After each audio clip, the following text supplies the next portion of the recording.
Bueno,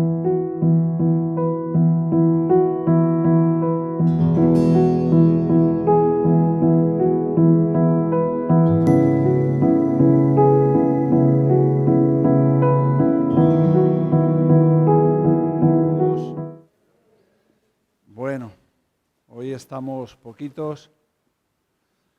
Están en casa los de Igualada, los de Tarrasa también. Y bueno, y algunos más que se han quedado, que estaban un poquito medio resfriados y así. Bueno, lo primero, hoy es el Día de la Madre, ¿no? Bueno, los hijos, ¿habéis felicitado a vuestras madres? ¿No? ¿Habéis felicitado? Vale, muy bien. Yo no, yo todavía no. Tengo que llamar ahora. Bueno, pues enhorabuena a las madres. La verdad es que sois unas campeonas y bueno, felicidades. Del Día del Trabajador no vamos a hablar porque aquí tampoco hay... ¿Hay alguno? Bueno, es una broma. Hay muchos trabajadores también. Bueno, en el mundo celebran cosas que a veces tienen un poquito de importancia y otras veces pues poca. Bueno, como decía Mario, una cosa que me ha pasado es que Mario antes estaba diciendo, él gesticula, ¿no? Yo también, ¿no? Y estaba hablando de cosas, de que no importa, no importa no sé qué, no importa la edad. Y cuando ha dicho no importa la edad, me ha señalado a mí, yo no sé por qué. No importa la edad, y ha hecho así. No sé si era a propósito o qué. Bueno, nos vamos a poner serios. Vamos a poner serios. Esta mañana, cuando estábamos orando ahí arriba, pensaba en lo que hacemos aquí, ¿no? Lo que hacemos aquí, hay gente que levanta oración, que hace una oración pública. Y cuando oramos en voz alta, de alguna manera estamos representando a la Iglesia, estamos llevando súplicas, ruegos, oraciones de la Iglesia delante de Dios. Eso es algo importante y eso es algo que nosotros no establecemos un orden. A veces tenemos tiempos donde hay mucha gente, otras veces menos, pero no es algo que tenemos, pero sí que es algo importante cuando levantamos oración y de alguna manera presentamos las oraciones de la Iglesia, representamos a la Iglesia delante de Dios. Es algo muy importante, ¿no? Y a veces, pues eso, lo hablábamos el otro día también, cuando estás escuchando a alguien orar y ora por algo donde tú te metes, ¿no? Y dices amén, amén, amén. Y a veces escuchas a alguien pedir perdón y en ese momento ves la necesidad que tienes de pedir perdón, de arrepentirte, de que Dios haga cosas en tu vida, de no seguir así. Es muy importante el tema de la oración y de hacer una oración donde podamos edificarnos mutuamente, edificarnos juntos.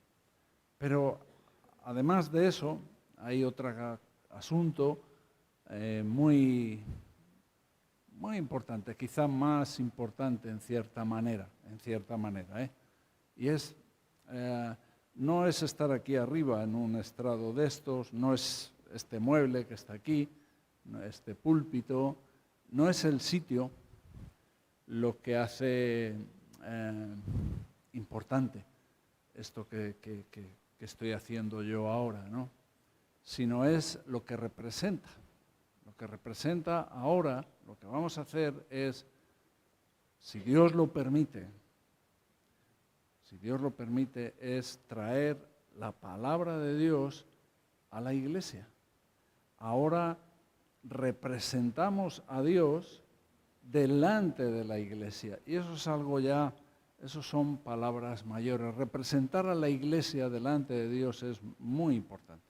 Pero representar a Dios delante de la iglesia, con esto no quiero decir que ninguno es aquí divino ni nada por el estilo, pero sí le hace a uno ver lo indigno que somos, cómo gente como nosotros, con nuestros pecados, con nuestras miserias, con nuestras frustraciones, Dios nos permite, Dios nos da un ministerio donde de alguna manera representas a Dios, donde de alguna manera estás trayendo una palabra de Dios a la gente, ¿no? Por eso creo que las cosas que se hacen en una reunión son cosas de las más altas, vamos a decir, esferas, ¿no? No hay reunión en la ONU ni en los grandes grupos políticos, que sea más importante que esto, que estar tratando asuntos delante de Dios y que Dios esté tratando asuntos con su iglesia. No hay cosa más importante que esto que estamos haciendo, o que se está haciendo en miles y miles de iglesias por todo el mundo. Así que eso convierte una reunión como esta, no importa mucho el local o ya os digo los muebles o otras cosas, pero convierte esto que estamos haciendo en un acto solemne, con mucha solemnidad, de mucha importancia. Pero el tema que vamos a traer hoy va también a decirnos algo sobre esto. Y esto está en Marcos, capítulo 1.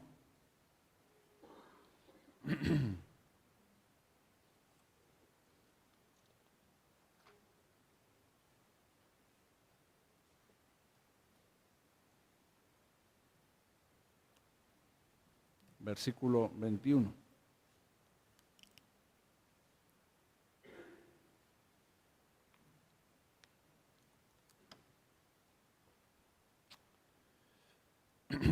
Y entraron en Capernaum.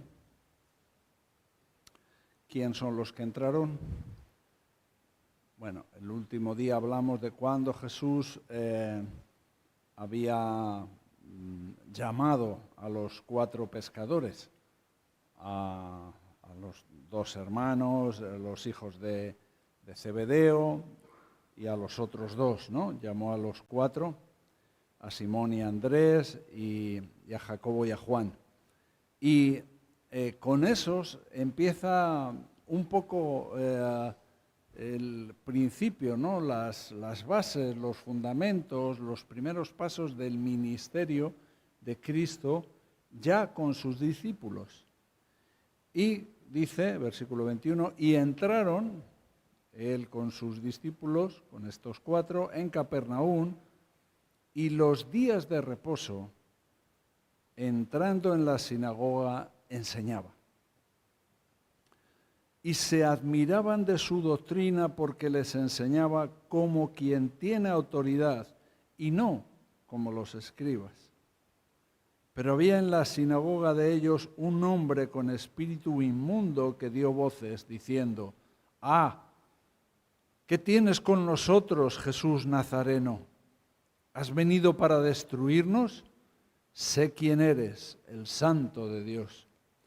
Pero Jesús le reprendió diciendo: cállate y sal de él. Y el espíritu inmundo, sacudiéndole con violencia y clamando a gran voz, salió de él. Y todos se asombraban de tal manera que discutían entre sí, diciendo, ¿qué es esto?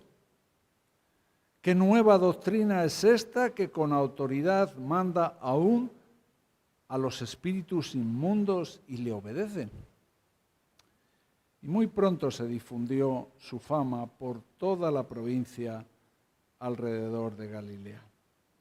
Bueno, Jesús, como he dicho, entra con sus discípulos aquí en esta sinagoga de Capernaum y cuando está enseñando, nos dice el versículo 22 que la gente que estaba allí se admiraba, se sorprendían, estaban... hay algunas definiciones para la palabra admirar, cuál era la palabra original, pero algunos dicen que estaban como espantados, como diciendo, ¿qué es esto que estamos oyendo? Nunca hemos oído algo así. Se admiraban de su doctrina porque les enseñaba como quien tiene autoridad y no como los escribas. Muchos hablan de que lo que Jesús estaba diciendo era sorprendente, el contenido, pero también era sorprendente o admirable cómo lo decía. No vamos a entrar ahí, aunque aquí especifica más bien el cómo lo decía. Porque Jesús no vino a abrogar la ley, a quitar la ley, no vino a cuestionarla, vino a darle cumplimiento. Sí que estableció una especie de ampliación, ¿no? de que quedara ampliado, de que quedara mucho más claro de qué estaba hablando la ley, cuáles eran los fundamentos de la ley. ¿Por qué se admiraban de su doctrina?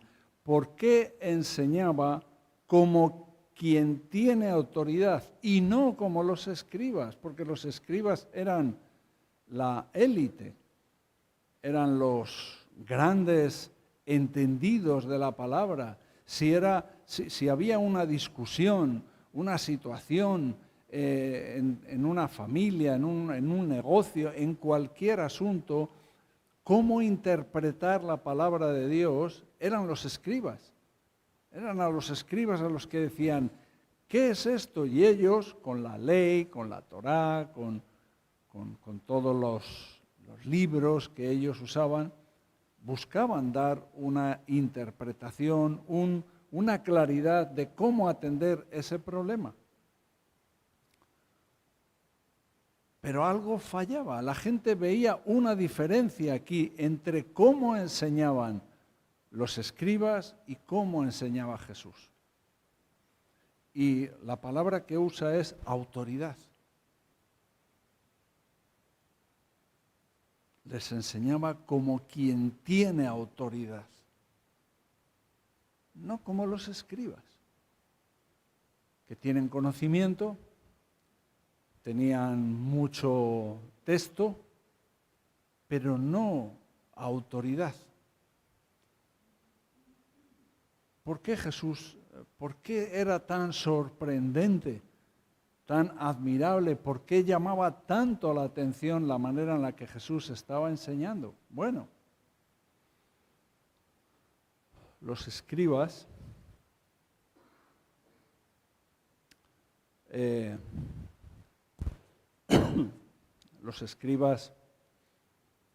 hablaban de lo que habían oído, hablaban de lo que les habían contado, de las cosas que otros habían escrito, habían ido rellenando todos aquellos libros que usaban en el judaísmo para la interpretación de la ley, ¿no? Hablaban de oídas. Era una especie de repetición, de continua exhortación sobre la ley, pues esto dice esto, pero algo estaba pasando que eso no llegaba a los corazones.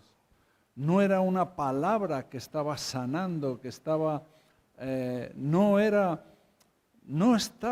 ellos sentían que de alguna manera lo que estaban haciendo los escribas, aunque era legal, Dios no estaba siendo representado.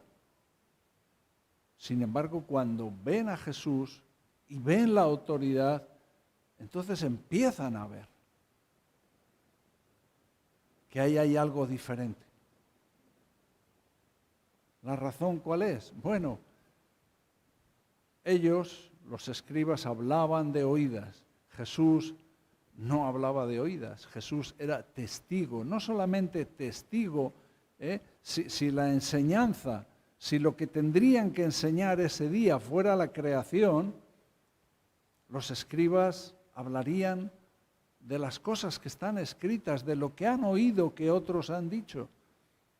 Pero Jesús no solamente es testigo de la creación, es creador.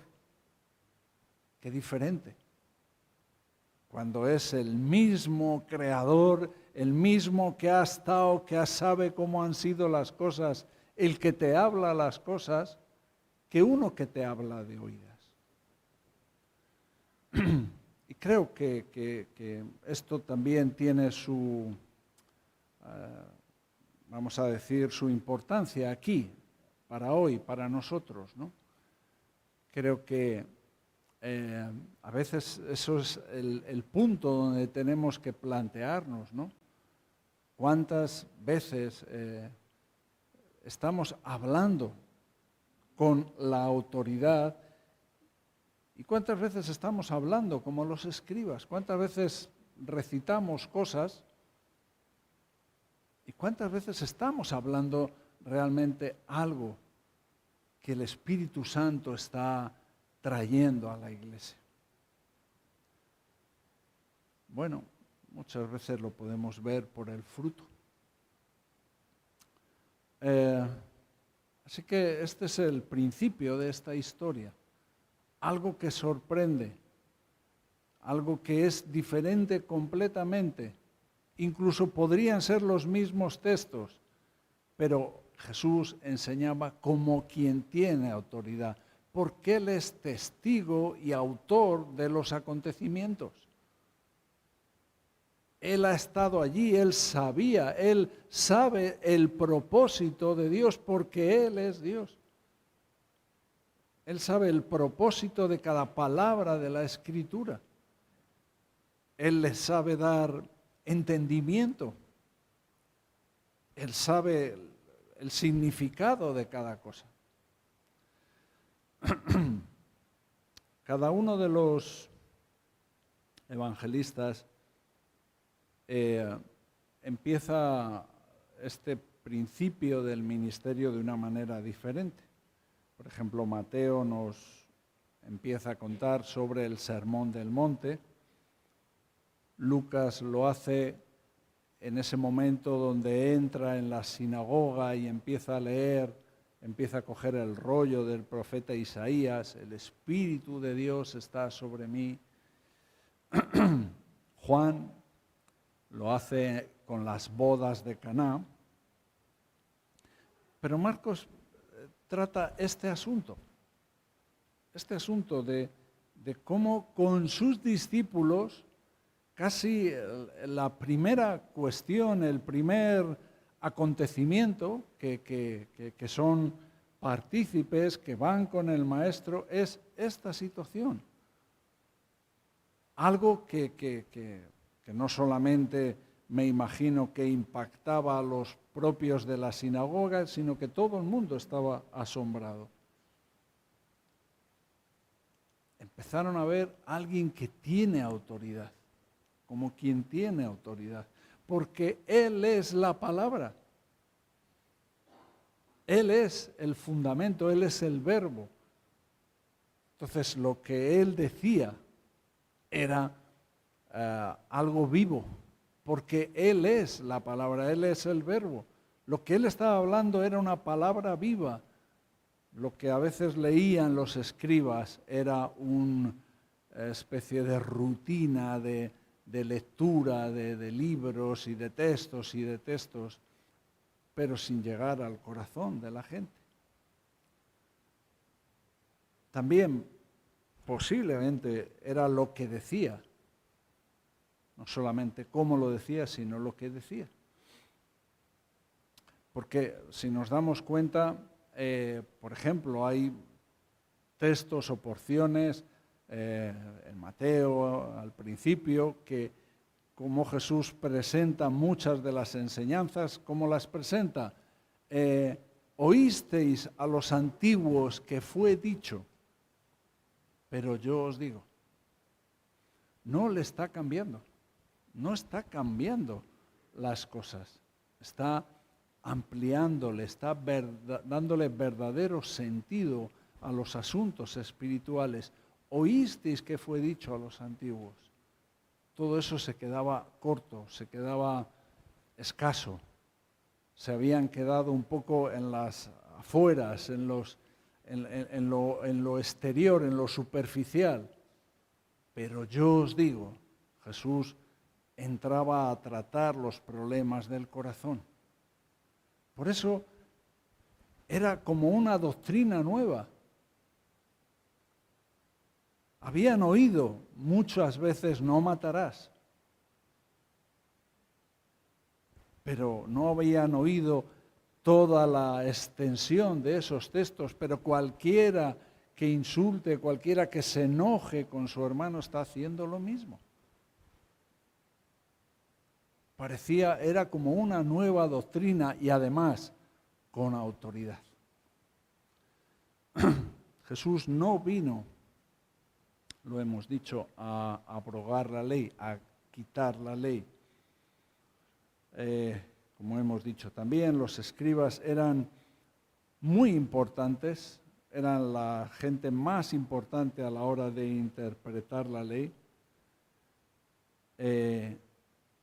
Pero lo que como Jesús está tratando estos asuntos, de alguna manera, es como si estuviera corrigiéndole, estuviera abriendo una ventana para poder entender exactamente aquello que los escribas de alguna manera no sabían o no eran capaces.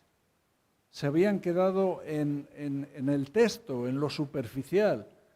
Jesús entró hasta lo profundo del corazón. Y esa era, de alguna manera, la diferencia.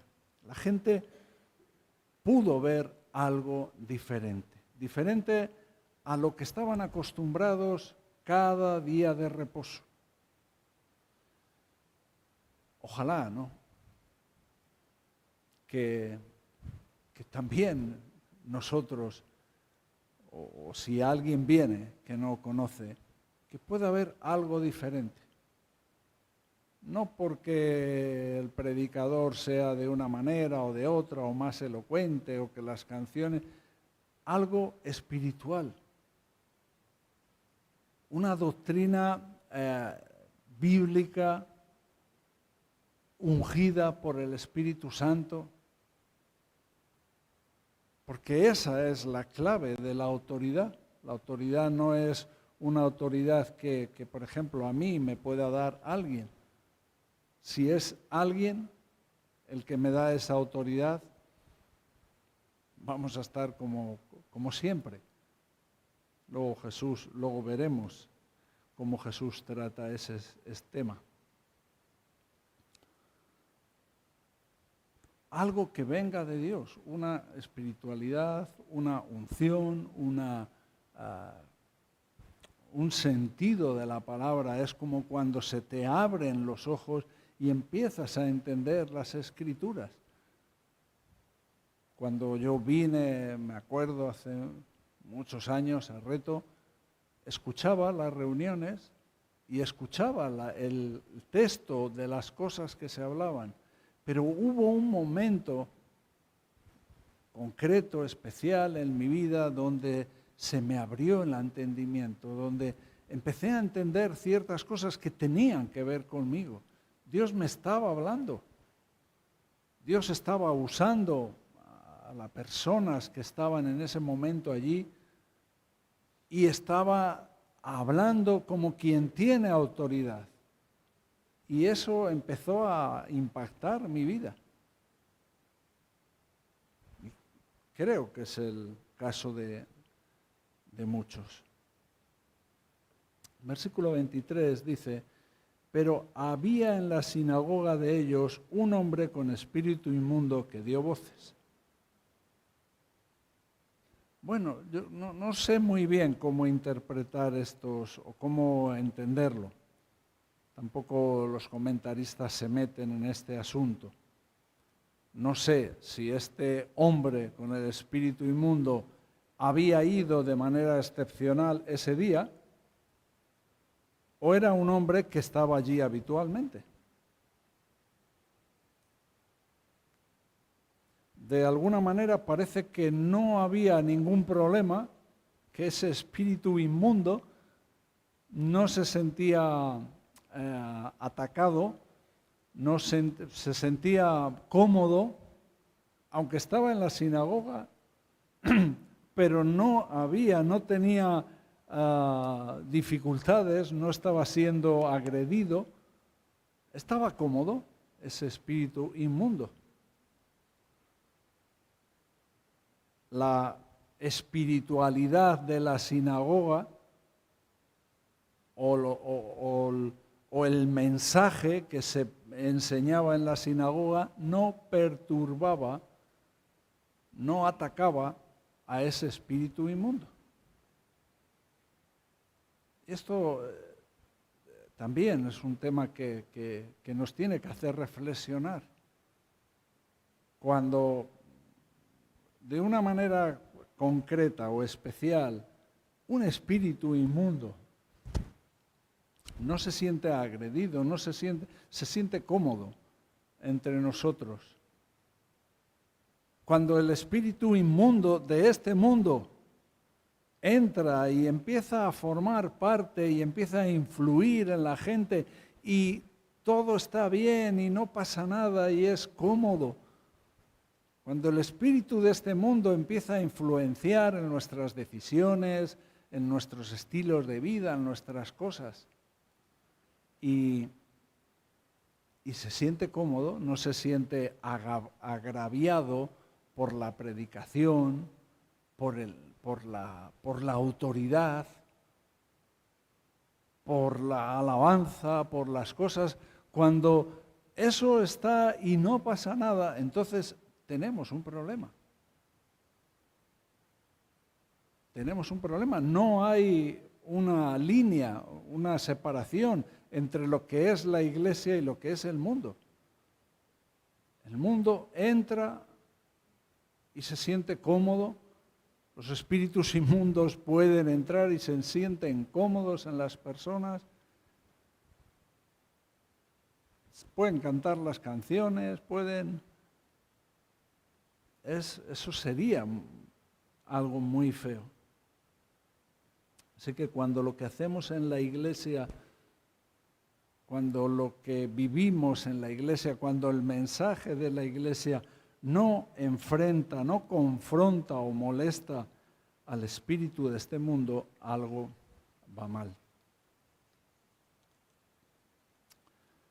A veces, no digo que sea una constante, pero a veces, no sé si aquí, me imagino que también, alguna vez, y en otros sitios, los mensajes son mensajes reconfortantes, mensajes de comodidad, de que te sientas cómodo, ¿no? De que, bueno, no pasa nada. Mensajes así, muy reconfortantes, en vez de mensajes confrontantes que te confronten con tu realidad y con la palabra.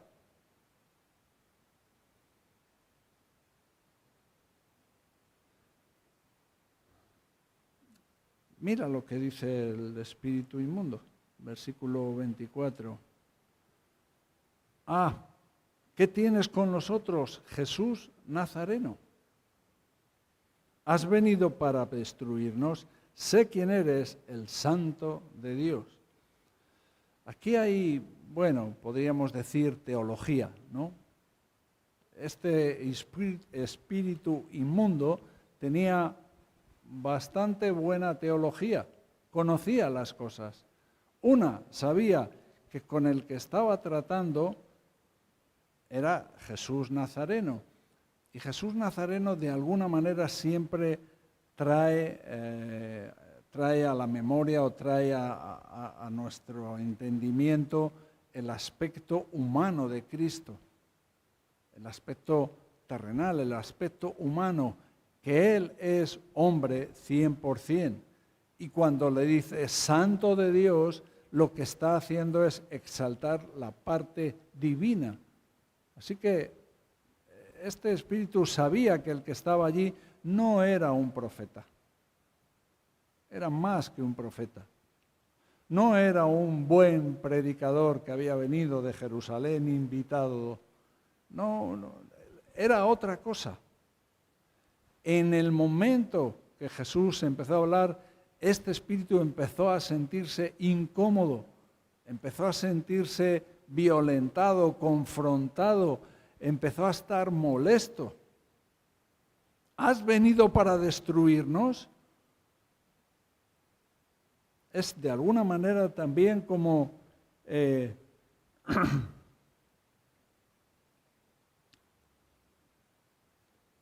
si tienen ciertos conocimientos sobre los acontecimientos escatológicos del futuro, donde Jesús derrotará a Satanás, le atará, estará atado por casi 1000 años, le soltarán y después será lanzado al lago de fuego.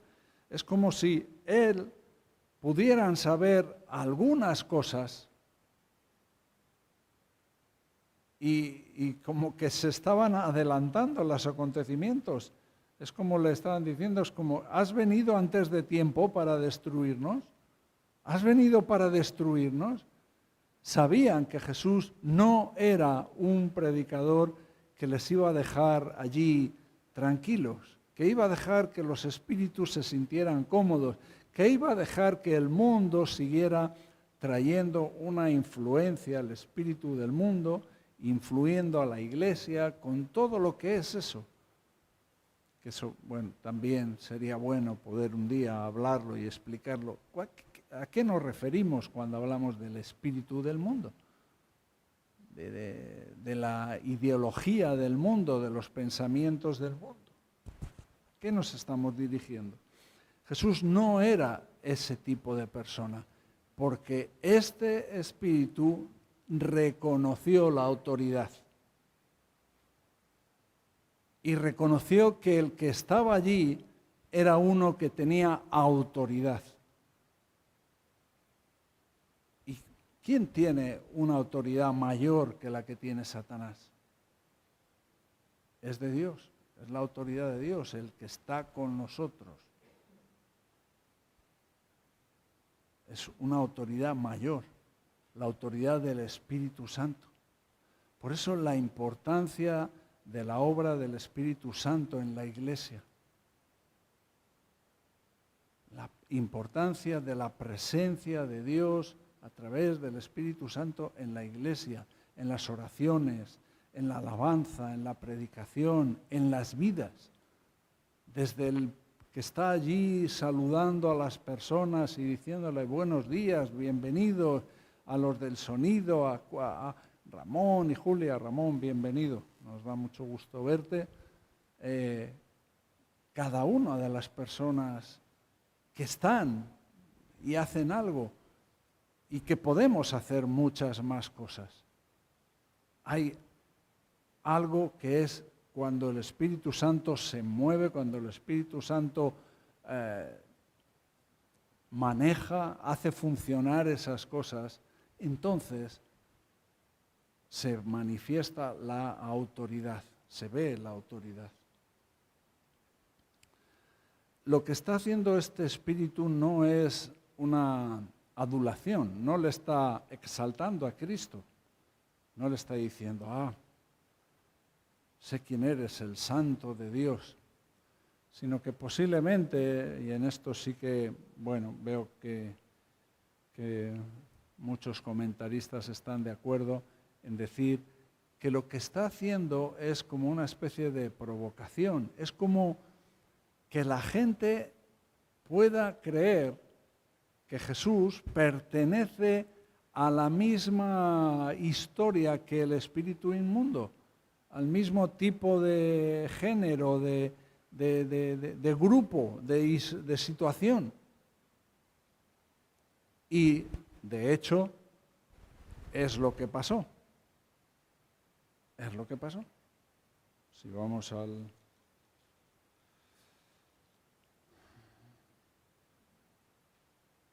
capítulo 3, versículo 22.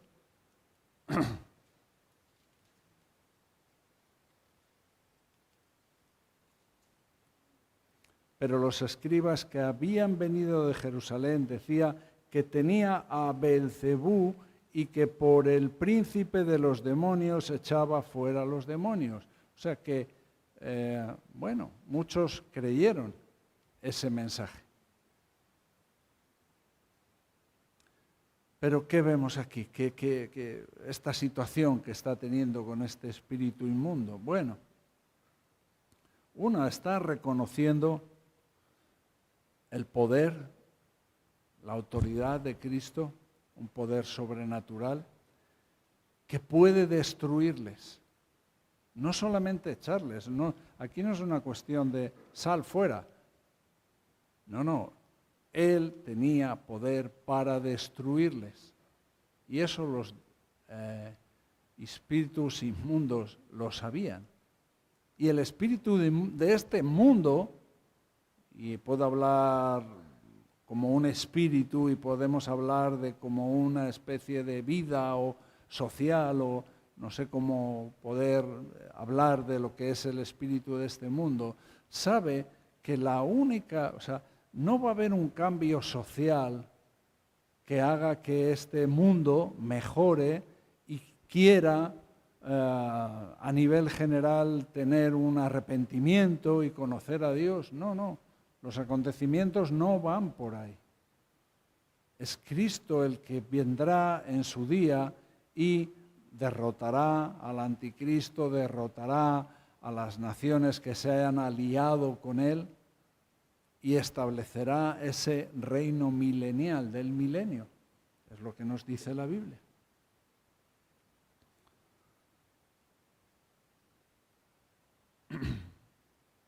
La otra cosa es que también sabe que el dominio que Jesús tiene no es un dominio temporal, no es una autoridad temporal, es una autoridad eterna. Y muchas veces cuando vemos o leemos textos de estos donde aparece un espíritu, parece que aquí lo que se está haciendo es una especie de exorcismo. Y Jesús no está haciendo ningún exorcismo. Lo único que está haciendo aquí es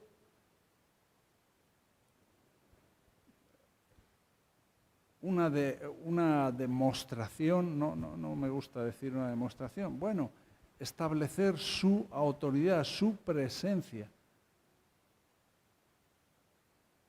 y su palabra es lo que está haciendo. Así que lo que vemos aquí que los espíritus no resisten son principalmente estas dos cosas, la palabra, su palabra.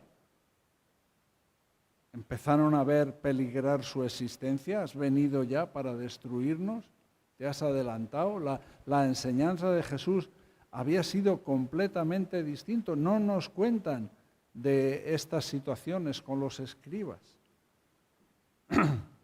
Es la palabra de Dios, toda la palabra de Dios y por supuesto, como hemos dicho, su presencia.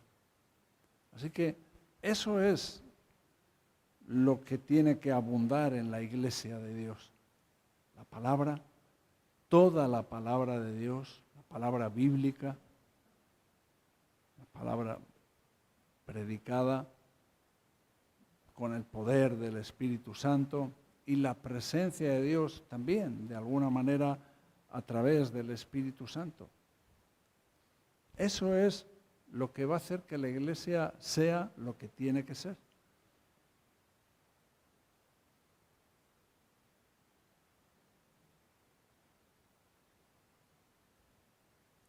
Una iglesia donde el espíritu del mundo se va a sentir atacado, donde cualquier espíritu se va a sentir destruido, donde no estarán cómodamente. Además, es curioso, porque Jesús, leyendo la traducción, cuando Jesús le reprende al espíritu y le dice, cállate y sal de él, no es una palabra, no es una clave que usa un exorcista que echa fuera demonios, no es una palabra que tenga algún tipo de significado. Literalmente el significado, el original de esta palabra es ponte un bozal en la boca. Ponte un bozal en la boca. Como si nosotros dijéramos, cierra el pico y sal de él. O sea, no, Jesús no utilizó una palabra retórica y profesional o así de 50 euros. No, le dijo, cierra el pico y sal de él. No es ahí el enfoque, no tenemos que enfocarnos en qué es lo que hay que decir. No es lo que hay que decir, es la autoridad de Cristo. La autoridad de Dios es la palabra de Dios, toda la palabra de Dios y la presencia de Dios. Y eso es lo que tiene que haber en la iglesia.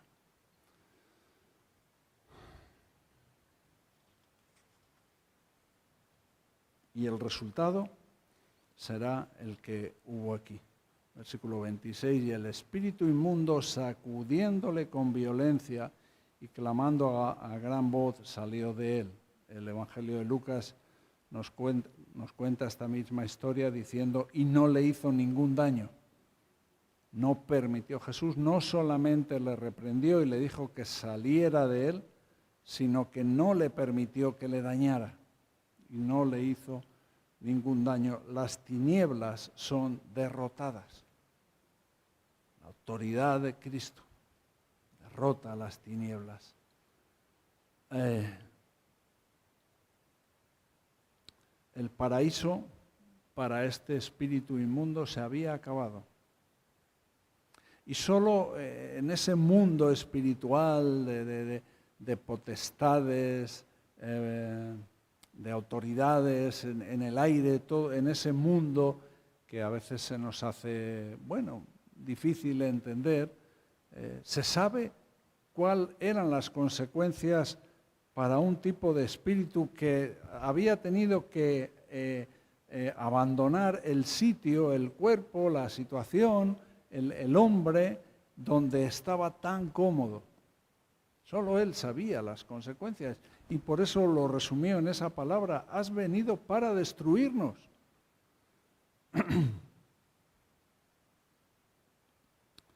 Dice además, clamando a gran voz. Este clamando a gran voz se repite especialmente cuando Jesús está muriendo en la cruz. A lo que voy es que el momento cuando Jesús muere en la cruz es un momento trascendental, es un momento de sufrimiento, donde, las cosas que podía estar viviendo Jesús en esos momentos de la cruz, pues esto es lo que estaba experimentando este espíritu en ese momento, un momento de angustia, de sufrimiento y de muerte. Estaba viendo, hasta qué punto es la autoridad de Cristo, ¿no?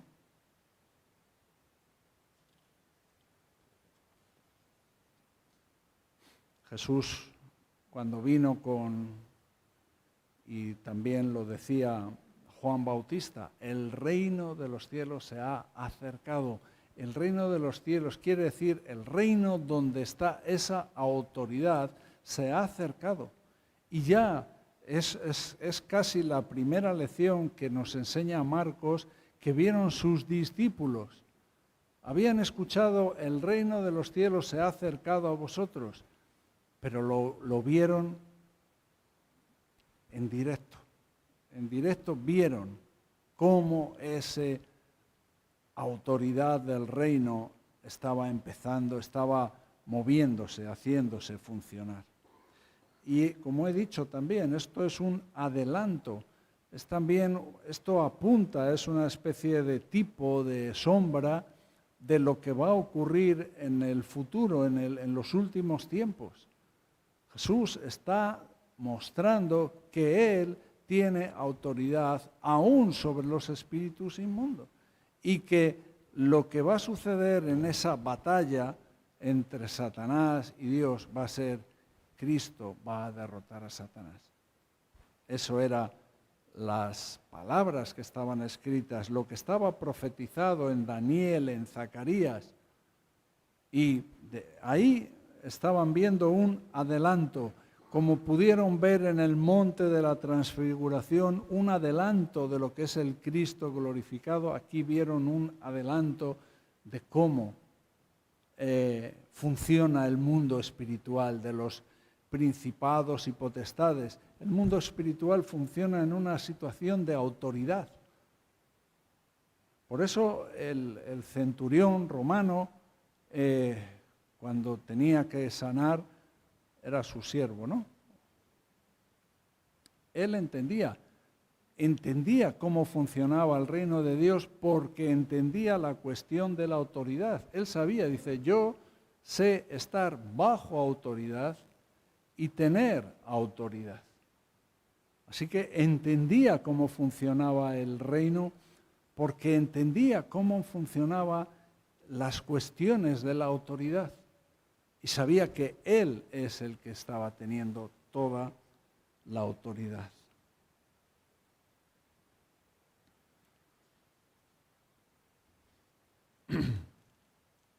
Lo que pasa es que esto creaba un problema para los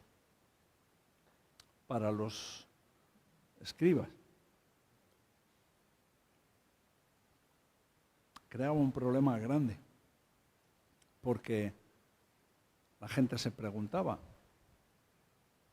es lo que estaban diciendo, versículo 27, y todos se asombraron de tal manera que discutían entre sí diciendo, ¿qué es esto? ¿Pero qué es esto qué? No, ¿qué es esto? ¿Qué nueva doctrina es esta que con autoridad? ¿Qué es esto? ¿Por qué preguntaban qué es esto? Porque no lo habían visto.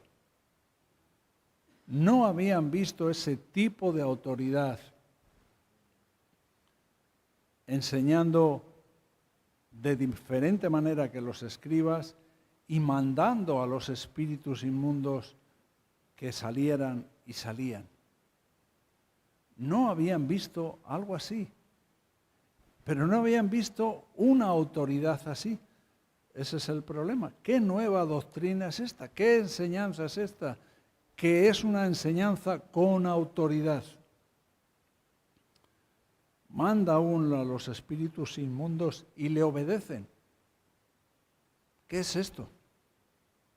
Y esto creaba un problema para el Sanedrín, porque esto le llegaba al Sanedrín. Oye, estamos viendo qué nueva doctrina es esta. ¿Cómo nueva doctrina? Sí, porque este enseña no como enseñáis vosotros, este enseña como quien tiene autoridad.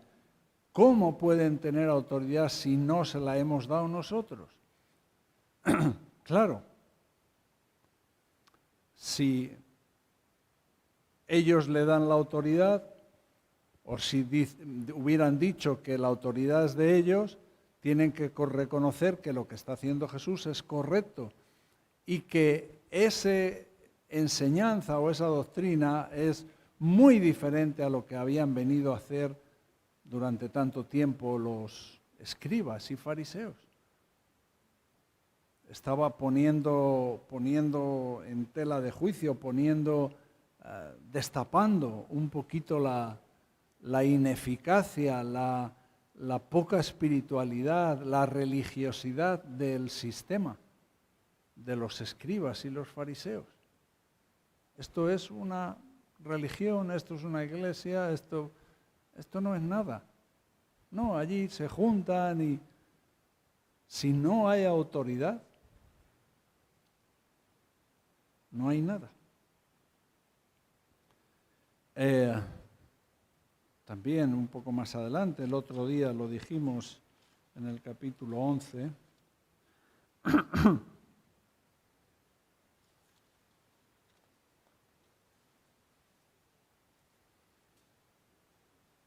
versículo 27.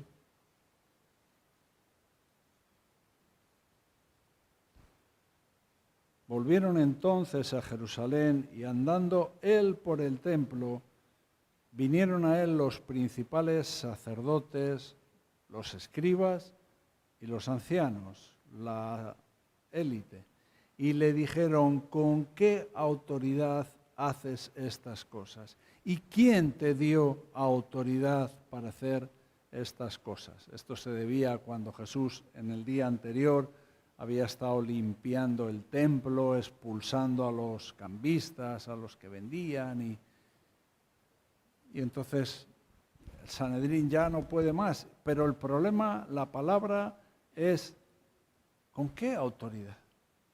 ¿Quién te ha dado esa autoridad?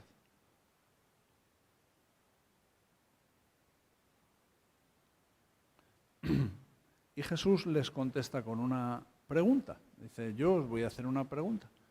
Pero no es para evadir la respuesta, es que en la pregunta que Jesús les hace, les está contestando. Le dice: os voy a hacer una pregunta. ¿El bautismo de Juan era de Dios o de los hombres? Y no contestaron nada, porque si decían que era de Dios, Juan Bautista es el que dijo: he ahí el Cordero de Dios que quita el pecado del mundo. O sea, Juan Bautista estaba apuntando hacia Jesús. Tendrían que reconocer quién era Jesús. Pero si decían que el bautismo de Juan era de los hombres, la gente tenía en muy alta estima a Juan, la gente se pondría en contra de ellos. Porque Juan se confrontó a los soldados, confrontó a los principales, confrontó al propio Herodes. Entonces la gente respetaba a Juan. Juan era uno que tenía autoridad también y no tuvo temor de enfrentar esas cosas. Así que lo que Jesús les está respondiendo es: ¿queréis saber si tengo autoridad y quién me ha dado autoridad? No, lo que tenéis que preguntaros es si veis que lo que hago es de Dios o es de los hombres. Si fuera de los hombres, estaría haciendo lo mismo, no hubieran visto ninguna diferencia. La gente hubiera dicho: ha venido otro escriba más, otro sacerdote más. No hubieran visto diferencia con lo que habían escuchado hasta entonces, pero la gente lo vio y se preguntó: ¿qué autoridad es esta? ¿Con qué autoridad se hacen estas cosas?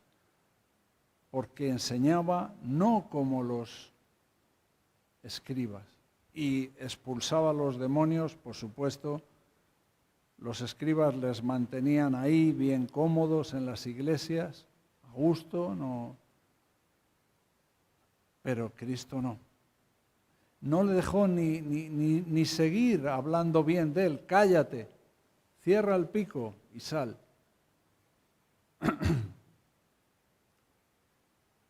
Así que esa es la respuesta. ¿Lo que estamos haciendo es de Dios o de los hombres? Si lo que hacemos es de los hombres, bueno, pues no va a haber mucho fruto. No va a haber mucho fruto. No va a haber fruto. Va a ser una religión, una cosa. Pero si lo que hacemos es de Dios, y Dios está involucrado y el Espíritu Santo está involucrado, entonces la palabra será una palabra poderosa que cambiará los corazones, cambiará las mentes. Y la presencia de Dios, la presencia del Espíritu Santo estará en medio de nosotros.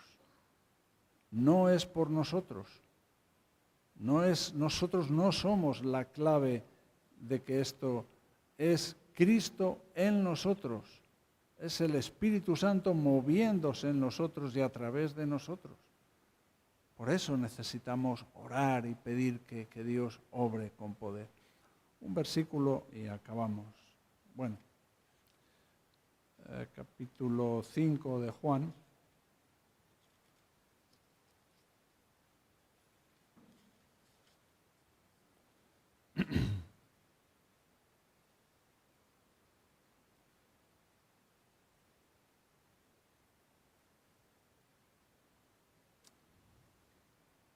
Versículo 21. Porque como el Padre levanta a los muertos y les da vida, así también el Hijo a los que quiere da vida. Versículo 25. De cierto os digo, viene la hora, y ahora es, cuando los muertos oirán la voz del Hijo de Dios, y los que la oyeren vivirán. Tú mira lo que está diciendo aquí Jesús. De cierto, en verdad, estar seguros de lo que os voy a decir, que viene la hora, y ahora es, cuando los muertos oirán. ¿Cómo es esto? Sí, pues sí. Los muertos oirán la voz de Cristo, la voz del Hijo de Dios, y los que la oyeren, ¿qué? Vivirán.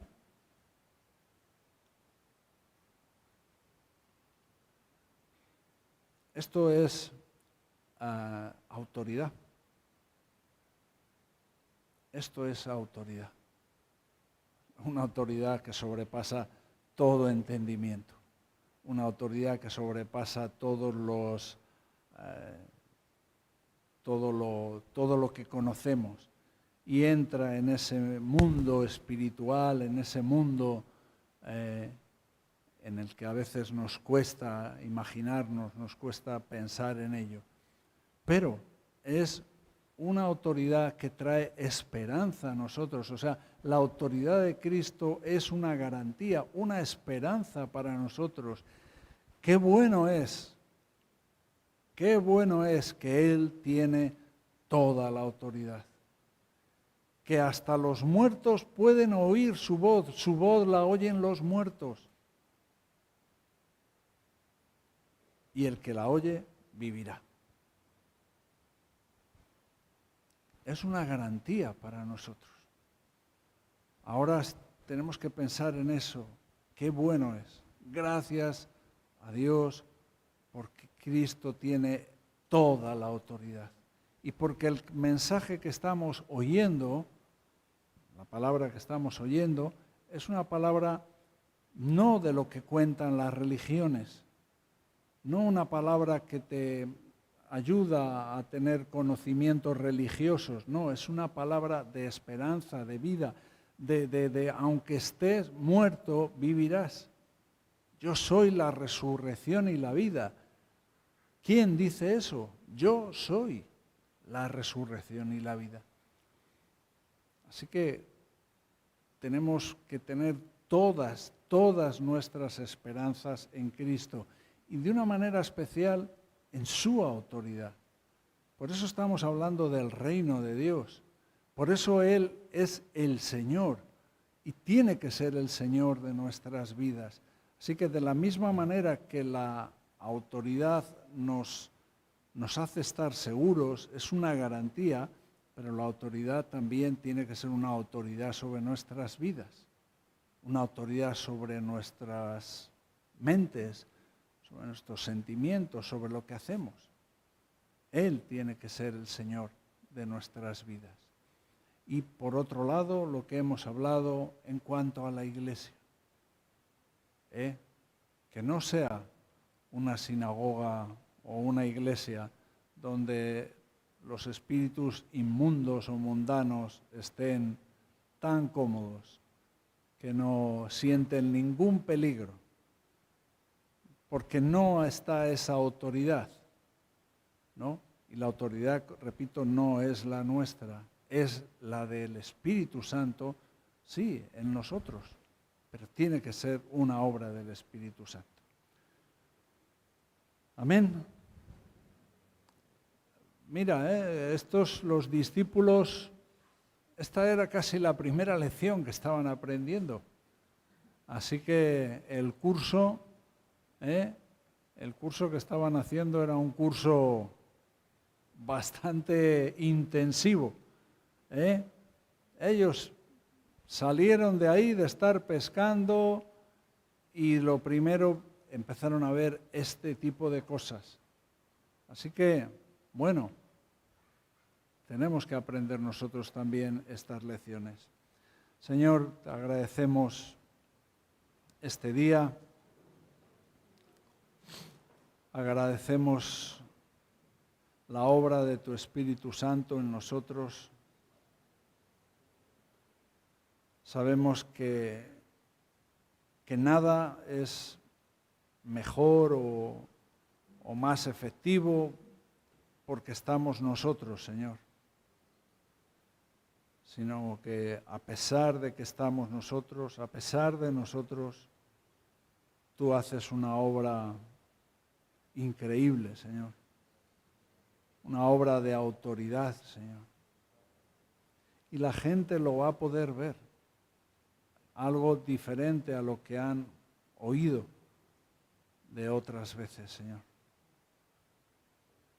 Eso es lo que debe de preocuparnos. Si están viendo algo diferente en nuestras vidas, si están viendo algo diferente en nuestras palabras, Señor. Señor, perdónanos todo lo que nos hace indignos, Señor. Perdónanos, Señor. Necesitamos que sigas obrando en nuestras vidas. Te doy las gracias por cada uno de los que están aquí, por los que nos están viendo, Señor, por el canal, que bendiga sus vidas. Señor, te pedimos por los que están enfermos, que están pasándolo mal todavía, que les cuides, que los sanes, Señor, porque tu autoridad es sobre todo, Señor.